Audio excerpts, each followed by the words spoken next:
nos acusa delante de nuestro Dios día y noche. Ese es su trabajo, ¿verdad? Entonces él no va a bajar, difícilmente él va a bajar acá a hacer algo, sino que va a usar a sus emisarios, va a usar a los principados, va a usar a los demonios, va a usar a los potestades, va a usar a sus emisarios, y ellos le informan al diablo a dónde, en el trono, para que siga acusándonos a todos.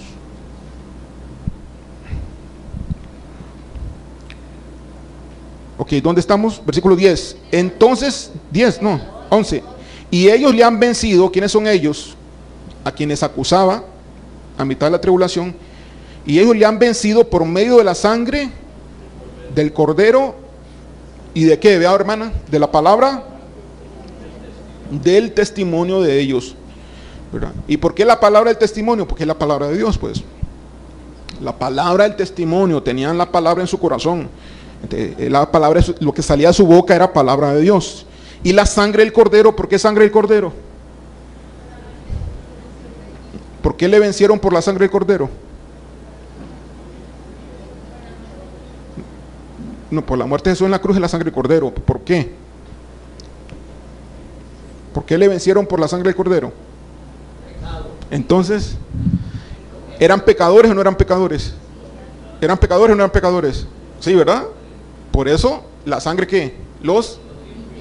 Entonces, gracias a que la sangre los limpia de pecado, le vencieron, pues. No crean que es porque derramó la sangre en la cruz y la sangre ya está sola allí. No, la sangre limpia. Y como la sangre limpia es porque pecamos y fallamos. Entonces, significa que se arrepentían estos hermanos. Eran conscientes de su pecado. Pedían perdón y la sangre los limpiaba. Y eso es fatal para el demonio, porque nunca tiene derecho sobre nosotros. En el momento que usted peca, pida perdón y la sangre lo limpia. Y Satanás no puede hacer nada contra usted. Nada. Es que así de fácil es vencer al diablo. Dese cuenta qué error hace, qué falta comete, pida perdón, punto, se acabó. Ya la sangre lo limpió y usted es justo y perfecto delante de Dios y Satanás no puede hacer nada contra usted. Pero deje pasar el pecadito por allí y chinelo. Es que me enojé con mi esposo o con mi esposa. ¿Cuánto tiempo de enojado tiene, hermano? Hermano, no, hombre, 3 días, si acaso. 3 meses, hermano. Cristianos y diáconos de la iglesia. Y después me dice, está muy mal hasta en las relaciones sexuales. ¿En serio, hermano? ¿Y relación sexual qué? Porque yo soy directo con toda la gente. ¿Y relación sexual qué? ¿Ni una sola vez en la semana? No, en los 3 meses ni una. Cristianos. Con razón vienen a liberación, pues. ¿Qué está haciendo Satanás en todo ese tiempo? Fiestón con ellos. ¿Qué pudo haber pasado ahí en 3 meses? Si hubo una discusión, hubo un pleito, no se perdonan, falte perdón, pleito. Vean los demonios que hay: perdón, pleito, contienda, enojo, ira, celos, posiblemente si hay celos, problemas de sexuales, allá hay problemas sexuales ahí, división. ¿Y qué pasa si en los 3 meses se resbaló uno de ellos? Digamos que se resbaló de la forma más fácil. Vio a una chica de la iglesia y dijo, se le pegó ahí los ojos. Y como no tiene con la esposa, no sé, de repente se le puso en la mente algo interesante con otra, ¿no? Entonces ya adulteró, ¿dónde? En su corazón. ¿Y usted cree que hay gente que adultera con su corazón en la iglesia? Hay mucha gente en la iglesia que no adultera solamente con el corazón. Va afuera y lo hace. Hoy el porcentaje de infidelidad es exactamente el mismo para los inconversos que para los cristianos. El mismo porcentaje de infidelidad. ¿Qué nos está diciendo eso? ¿Qué le pasa a estos cristianos? Entonces, ¿cómo no va a haber demonios ahí? Entonces, hubo un problema, hubo un pleito. No importa quién tiene la razón y quién no tiene la razón. Claro, yo siempre quiero tener la razón. Usted también, ¿verdad? Todos queremos tener la razón en un pleito. ¿Qué? ¿Que no se permiten pleitos? ¿Quién dice que no se permiten pleitos? Claro que se permiten pleitos. Claro. ¿Quién no se permite el enojo? ¿Quién dice que no se permite? Claro que se permite el enojo, pero enójate, pero Puedes tener ira, pero no peques. Tengo un pleito, pero no peques. Es decir, que después del pleito, lo más pronto posible, y lo más pronto posible son minutos y no horas. Lo más pronto posible son minutos y no horas, porque si te gana la ventaja Satanás y te pone una acusación en ese momento en el cielo, como le pasó a alguien le pasó eso de esta iglesia. ¿Sí? Le pasó, cometió un pecado, pero ese pecado se dio cuenta, ese pecado como 5 horas después se dio cuenta del pecado, pero como a la segunda hora después de haber cometido el pecado, 2 horas después, Satanás ya le puso la acusación y entró un demonio en la persona. Entonces yo estaba liberando. Entonces, ¿en qué momento entraste? Por el pecado de esta persona. Fui rápido, dice.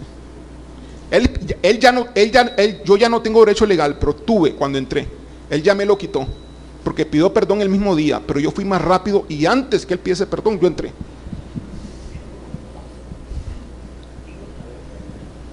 Entonces no le des chance, porque si duras, que está tu orgullo ahí. Ya sea que tengas razón o no tengas razón, ve y dile, mi amor, perdóname, mi amor, discúlpame, perdóname. Yo te enfadaste, perdóname, no quise que te enfadaras.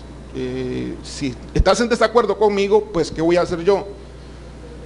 Mire, a veces yo mantengo mi propia posición, pero y perdón no significa que yo diga que yo no tengo la razón. Si yo creo que yo tengo la razón, pues yo tengo la razón, pero no sigo peleando.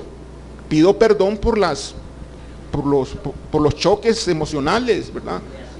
Y claro, yo agarro así ni ahí, le doy un abrazo, la jalo, y aunque no quiera que le dé el abrazo, yo le doy el abrazo. Quiera o no quiera, la abrazo, la apapacho y todo lo demás, aunque yo no esté de acuerdo con ella. Ahí está Cine atrás. Aunque ella no esté de acuerdo conmigo, y yo me contento con ella, y me contento al 100%, pero no estoy de acuerdo. Ahora, ¿quién va a ganar ahí? Ahí donde se lo dejo yo a Dios. Ok, Señor Dios, le digo yo, tú sabes qué es lo correcto y qué es lo incorrecto. Así que tú habla, o me corriges a mí, que estoy en lo correcto, o me la corriges a ella, que está en lo correcto. Pero aquí los dos no tienen la razón, porque es como, no hay forma que se tenga la razón al mismo tiempo. Y Dios siempre hace. Dios siempre hace, tarde o temprano, Dios siempre hace. Y Satanás no tiene ningún derecho legal para venir a acusarte de que tuviste un pleito. Claro que lo tuve, pero ya no puede. Si tú no le das oportunidad, no puede. Así resuelve tu vida. Entonces el acusador no va a poder tener oportunidad de estarte acusando. Dice, ay, se me fue. Por eso manda al acusador, dice, anda como león rugiente buscando a quién devorar. Y hay personas que le pone Satanás a otros demonios que andan así, esperando que peque para entrar, esperando que peque para entrar, esperando que peque para entrar. Hay personas que no tienen ni oportunidad. Pobrecitos. Es que el que ya lo hace mucho es como la miel para las moscas, ¿verdad? Te pone miel, algo dulce, y viene el mosquero ahí. Y después todo más mosquero, y más mosquero, y más mosquero. Porque la miel es mucho pecado. Y más moscas vienen. Mientras que si no hay dulce, si no hay nada para las moscas, ¿dónde están las moscas? Pues no están, ¿verdad? Entre las personas que suelen pecar mucho son como mieles para los demonios. Ay, los demonios andan alrededor. Acaba de ser liberado y ya saben, van saliendo de aquí, van bajando las gradas y andas así la terro de demonios buscando en qué momento chupulún. ¿En serio? Claro, pero cuando le hacen chupulún, ya Satanás lo acusó y ya tuvo derecho legal. Casi siempre, no siempre, pero casi siempre Satanás está con derecho legal ahí en la persona, aplicando enfermedad, aplicando muerte, aplicando dolor, aplicando problemas de relaciones, etc. Es por nuestra ignorancia que a veces nos pasa todo esto, y Dios no quiere que seamos ignorantes. Entonces este acusador está allí, ¿verdad? Pero ya le vencieron, dice acá, por medio de la sangre, versículo 11, del Cordero y de la palabra del testimonio de ellos, y menospreciaron sus vidas hasta la muerte. Entonces, ¿cómo le vencieron ellos? ¿Hasta la qué? Hasta la muerte. Entonces, decir, En esa época, la única forma de vencer a Satanás es ¿cómo? En última instancia, hasta la muerte, muriendo. Porque estamos en la gran tribulación. Y no es morir por morir, no. Tiene que ser lavado con la sangre del Cordero y tener testimonio. Y entonces, ahora sí, la muerte va a ser victoria. La muerte va a ser ganancia, pero no sin esos ingredientes. Pero aquí en la gran tribulación es hasta que muera, para poder vencer. Hoy no es necesario, pero en la gran tribulación sí. Hoy no es necesario. Hoy puede estar venciendo a Satanás ya. No necesita morir para vencerlo. Pero en la gran tribulación sí va a necesitar usted morir para vencerlo. Físicamente. Ok, versículo 12. Por lo cual alegraos, porque ya echaron al acusador. Por lo cual alegraos cielos. ¿Y por qué dice alegraos cielos? ¿Por qué el cielo se tiene que alegrar? Porque ya Satanás no está en el trono. Ahorita se lo tienen que aguantar. ¿Usted cree que Dios está contento con tener a Satanás, tenerlo de estorbo, que están acusando a sus propios hijos en la tierra? ¿Usted cree que Dios está contentísimo con eso? No, Él no está contento. Él no quisiera tener a Satanás allí. Pero porque como Dios es justo, lo tiene que tener, se lo tiene que aguantar. ¿Sí se entiende? Eso, ¿verdad? Por eso están alegres, porque ya lo echaron, dice acá. Por lo cual alegraos cielos, versículo 12, y los que moráis en ellos, ay de los moradores de la tierra y del mar. ¿Y por qué? Porque bajan esos demonios. Bueno, no son demonios, ángeles. Porque el diablo ha descendido a vosotros. ¿Quiénes son los moradores de la tierra? Los seres humanos, los que estén en ese tiempo. Porque el diablo ha descendido a vosotros con gran ira y tiempo. Oh, no, me perdí ya. ¿Dónde estoy? Con gran ira, sabiendo que tiene poco tiempo. Ok, le voy a hacer una pregunta. ¿Satanás sabe que él va a perder, sí o no? Sí. ¿Se sabe Apocalipsis Satanás? Sí. ¿Se sabe Daniel Satanás? Sí. ¿Satanás sabe que él es el perdedor? Sí. ¿Satanás sabe que lo van a vencer los hijos de Dios? Entonces, si Satanás sabe todo eso, ¿para qué pelea? Mejor que se declare ya perdido, ya. ¿Para qué pelea entonces si sabe todo eso? Porque él no es alguien de que va a perder tranquilamente. Él va a querer perder con todo mundo posible que se vaya con él al infierno. Es su trabajo. Su trabajo es ese. Él no se va a dar por vencido aunque esté vencido. Así es. ¿Por qué no deja de molestar? Yo no quisiera que dejara de molestar a uno. ¿Por qué no dejas de molestar a Satanás?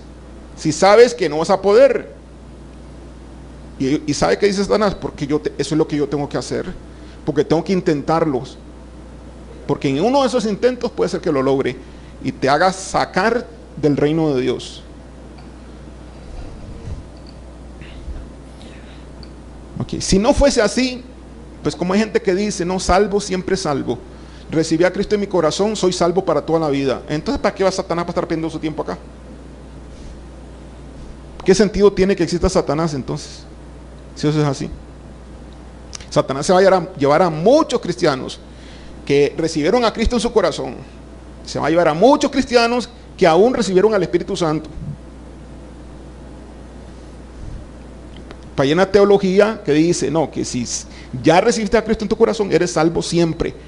Se llama seguridad de la salvación. Está bien, tengamos seguridad de la salvación si permanecemos en Cristo. Y no nos engañemos. Pero no podemos tener seguridad de la salvación si estamos un pie en el mundo, un pie en la iglesia, porque estamos diciéndole a Dios mentiroso. El que practica el pecado es del diablo y no es de Dios. Y está claro en la palabra de Dios. Y hay muchos cristianos que practican el pecado, están dentro de la iglesia. Dentro de la iglesia está el trigo y la cizaña. Y la cizaña no se va para el cielo. Así de simple. A muchos no les gusta oír eso y por eso se agarran de la teología de salvo, siempre salvo. Triple S. Salvo, S, siempre, S salvo otra vez, triple S. La teología triple S se agarran de allí. Yo no soy de la teología siempre triple S, porque entonces no tiene sentido Apocalipsis en todo lo que dice. Y en mucho de lo que dice, al final los va a apartar a la derecha, a su izquierda. Benditos de mi Padre, tuve sed, me diste de comer, me diste de beber, tuve hambre, me diste de comer. ¿Y ustedes qué hicieron? Señor, ¿cuándo te vimos así? ¿Cómo que cuándo? ¿No lo hiciste a unos chiquiticos? Tampoco a mí me lo hicisteis. Hipócritas, mentirosos, salgan de aquí, pajosos. Al fuego eterno que está preparado para ustedes y el diablo también. Señor, pues en tu nombre echamos fuera demonios. Señor, si en tu nombre profetizamos. Profetizamos. Señor, si en tu nombre hicimos muchos milagros. Esto no es de que profetiza, ni el que hace milagros, ni el que echa fuera demonios. ¿Y qué les dijo? Apartados de mí, hacedores de maldad, no os conozco. ¿Por qué? Porque un pie en la iglesia, un pie. Ay, toqué la mano y se cayó. Ay, soy hijo de Dios. Qué tonto.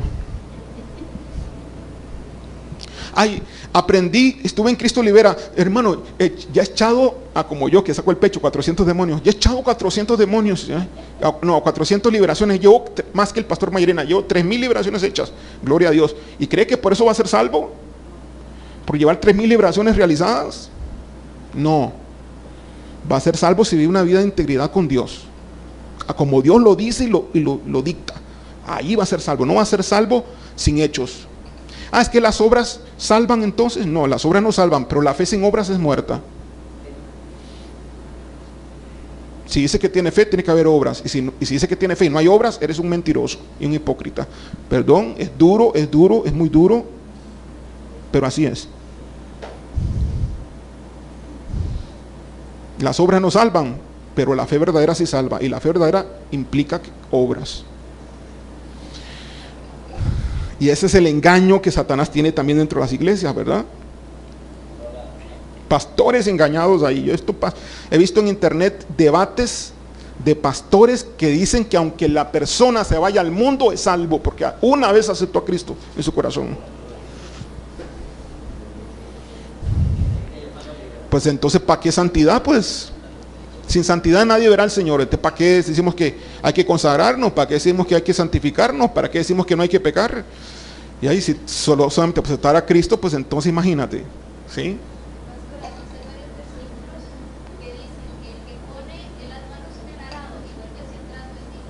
Sí, claro. Hay mucho en la Biblia, hay mucho. Pero también ellos traen sus propios versículos. También dicen sus cosas y ahí está el debate ahí. Bueno, hay gente que piensa así, ¿no? Entonces ni modo, ellos se están arriesgando mucho ahí al pensar de esa manera. ¿Seguimos dónde? 13. Ok, sabiendo que tiene poco tiempo, Satanás desciende con ira. Versículo 13. Y cuando vio el dragón que había sido arrojado a la tierra, persiguió a la mujer que había dado a luz al hijo varón. ¿Quién es la mujer? Israel. Ok. Versículo 14. Y se le dieron, aquí está a la mujer ahí, se le dieron a la mujer las dos alas de la gran águila. ¿Qué significa eso? No sé. Yo pienso que significa escape, ¿no? Alas es como escapar. Alas. ¿Ah? Volar, por eso irse, escapar, ¿verdad? Porque quien lo anda persiguiendo, ¿quién es? El dragón, ¿verdad? Y se le dieron a la mujer, versículo 14, las dos alas de la gran águila. Ahora, ¿cuál será la gran águila? Hay gente que dice ahí Estados Unidos, Fuerza Aérea Estados Unidos, porque tiene un águila ahí. No sé,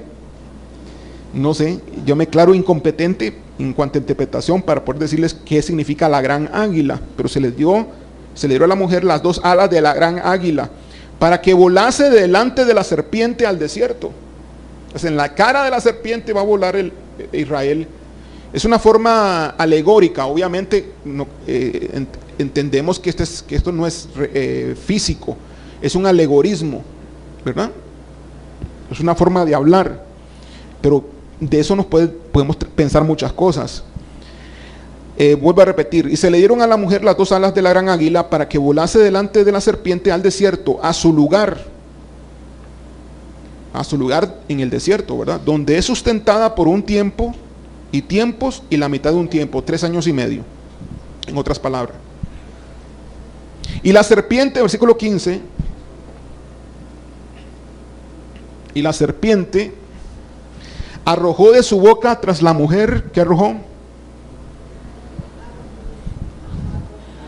Agua como un río, para que fuese arrastrada por el río. Ok, entonces aquí nos podemos imaginar varias cosas. ¿Qué significa que la serpiente arroja agua como un río para que fuese arrastrada por el río? Eso suena más a un ejército, ¿no? Que le tiró un ejército para matar a la... Igual que en Egipto, ¿verdad? Cuando sale el pueblo de Israel, viene Faraón con todo el ejército persiguiéndolo. Entonces creemos, lo más obvio, lo más sensato es creer de que es un ejército el que se manda tras la mujer. Recuerden que la mujer es el pueblo de Israel huyendo al desierto. ¿Cuándo el pueblo de Israel huye al desierto? En el momento en que sabe que el anticristo realmente es un falso. Y entienden de que Jesús es el verdadero Mesías. Se arrepienten, se tienen que arrepentir ahí y salen soplados al desierto. ¿Quién los convoca para ir al desierto? No dice en la Biblia quién los convoca, pero todos se van al desierto. Cuando digo todos, no son todos. Todos es una forma de hablar. Hay algunos israelitas que se van a quedar en Jerusalén, no van a ir al desierto.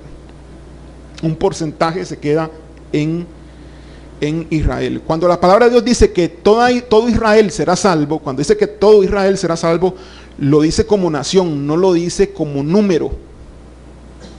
De tal manera que si fuesen 6 millones los israelitas, por decir algo, póngale 10 millones.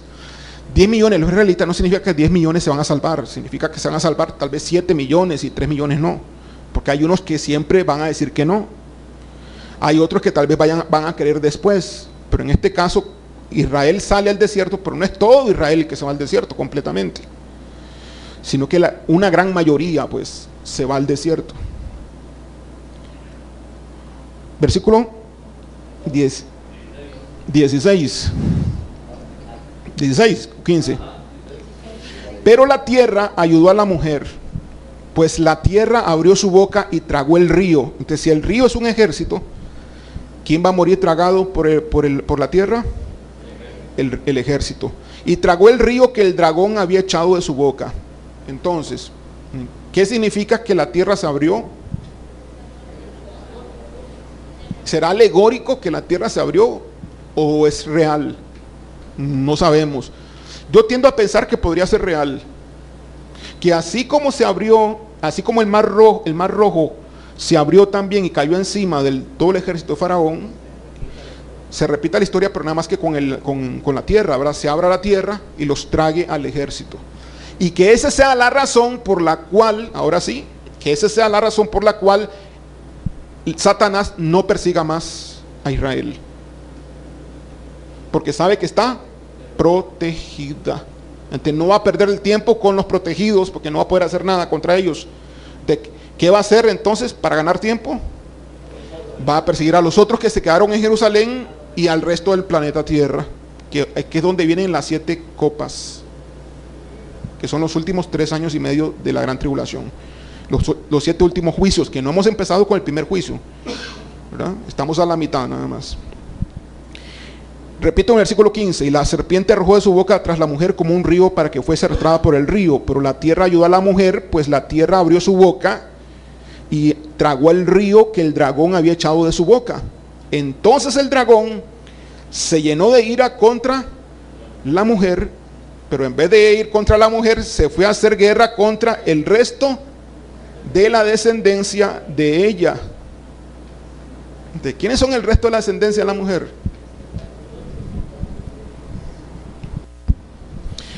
¿Quiénes son? ¿Quiénes creen ustedes que son el resto de la descendencia? ¿La mujer quién es? ¿Y la descendencia quién es entonces? ¿Ah? ¿Cómo? Pero, todo el resto, baja más. Todo el resto, no se escucha. Mantengan el volumen porque no lo escucho. Todo el resto. Otra vez igual. Volumen hacia abajo. Todo el resto del mundo. No. ¿Quién dice que el resto del mundo son hijos de Israel? No. Lo más lógico, ¿quiénes son la descendencia de los israelitas? Pues de Israel. ¿Los que quedan dónde? En Jerusalén, Israel, propiamente en la nación de Israel. ¿Es lo más lógico que sean los cristianos? Sí, dicen. Lo más lógico. Estamos diciendo que es lo más lógico. ¿No entiende la diferencia entre Israel y el cristianismo? Son iguales. Okay. Entonces, si va a ser la guerra contra la descendencia, ¿qué es lo más lógico pensar? Que va a atacar al resto que quedaron allí en todo Israel. Okay. ¿Podría usted pensar que como usted es Israel injertado, entonces usted también es la descendencia? Pues piense eso si quiere, no importa.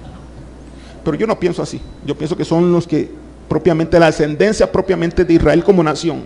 Nosotros no somos hijos de ahí, somos injertados, no somos naturales, por así decirlo. Entonces, cuando aquí habla de descendencia, habla de ellos directamente. Obviamente, ¿no? Satanás va a agarrarle en contra de toda la tierra, pues claro, pues eso ya lo sabemos. O sea, y en contra de todos los cristianos, pues también. Pero aquí dice eso, y dice quiénes son ellos, ¿verdad? Dice aquí quiénes son. Dice, y se fue a hacer guerra contra el resto de la ascendencia de ella. Y dice quiénes son, los que guardan los mandamientos de Dios. Aunque cuando dice los que guardan los mandamientos de Dios, ¿a quién se le ocurre? Si usted sabe la Biblia, me puede decir quién es. ¿Quiénes son los que guardan los mandamientos de Dios? ¿Por qué? ¿Cómo se le dice en hebreo a los mandamientos de Dios? Torah. ¿Quiénes son los que guardan la Torah? Los israelitas. Entonces, ¿quiénes son? Ahí dice quiénes son entonces la descendencia. Los que guardan los mandamientos de Dios, la Torah, y tienen ¿qué? El testimonio de Jesucristo. ¿Y por qué dicen las dos cosas? ¿Por qué no dice como los otros? Que decían los otros, los que con la sangre del cordero y con qué testimonio de ellos. Aquí no dice la sangre del cordero y el testimonio, aquí dice los mandamientos de Dios y el testimonio de Jesucristo. ¿Por qué mete los mandamientos ahí? Porque son israelitas. ¿Y por qué dice testimonio de Jesucristo? Porque son los israelitas convertidos, ¿recuerdan? Porque le digo que recuerdan, porque los que salen huyendo hacia el desierto son israelitas convertidos a Cristo. No crean que salen los que no son convertidos. Todo Israel que sale ya convertida, sale huyendo al desierto, huyendo del anticristo, pero son ya convertidos a Jesucristo. Entendieron que el verdadero Mesías es Jesús. Si van a ser sustentados por 3 años y medio en el desierto, significa que cuando Jesús venga en las nubes con su iglesia, que esperemos que seamos nosotros, bueno, nosotros digo yo todos acá, ¿verdad? Esperemos. Cuando Él venga con su iglesia en las nubes, en ese momento todavía ellos están en el desierto. Es decir, los últimos 3 años y medio de la gran tribulación, las 7 copas de ira, no aplican a toda esta gente que va a estar en el desierto escondida. ¿Sí me explico? Porque va a ser sustentado por Dios. Los israelitas se van a salvar de lo peor de la gran tribulación. Los que vayan al desierto. Los que se queden, no. Los que se queden van a sufrir lo que tengan que sufrir.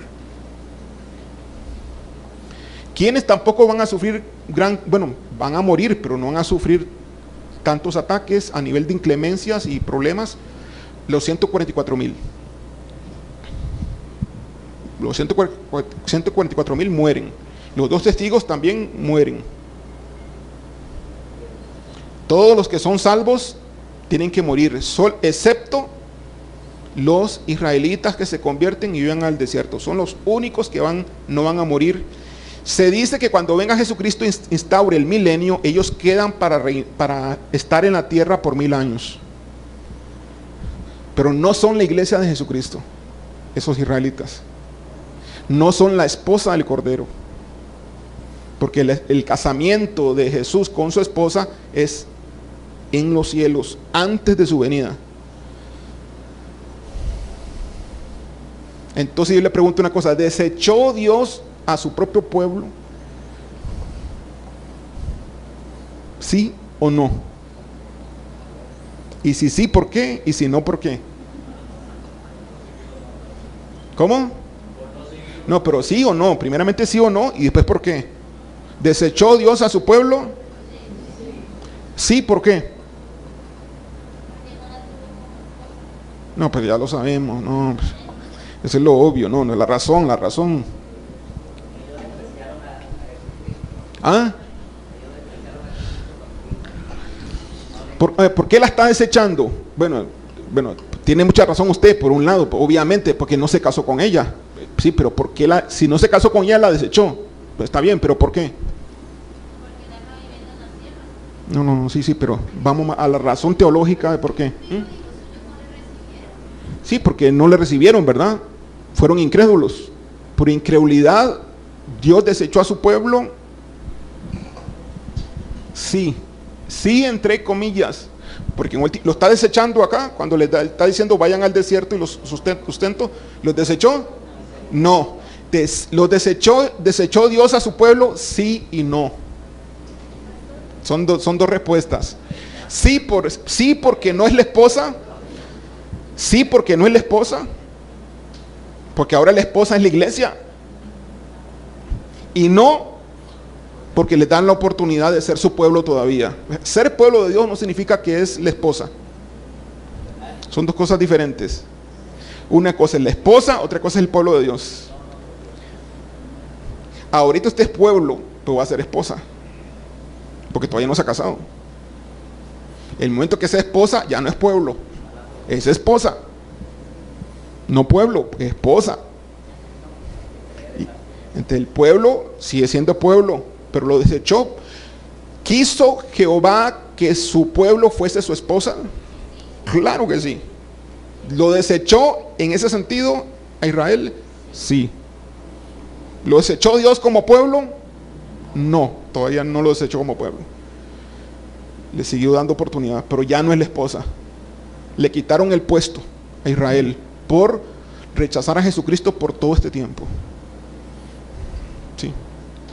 La parte donde él la desecha como esposa está en la parábola que dice Jesús, que un hombre rico en la fiesta de la novia y el novio invita a todos sus amigos, exactamente, familiares, y ninguno llega. Entonces, exacta. todos los de afuera, Muy bien, muy bien. los viste y ellos son los que celebran las bodas. Así es, hermana. Así es. Muy bien. ¿Quién? Así es, no, excelente.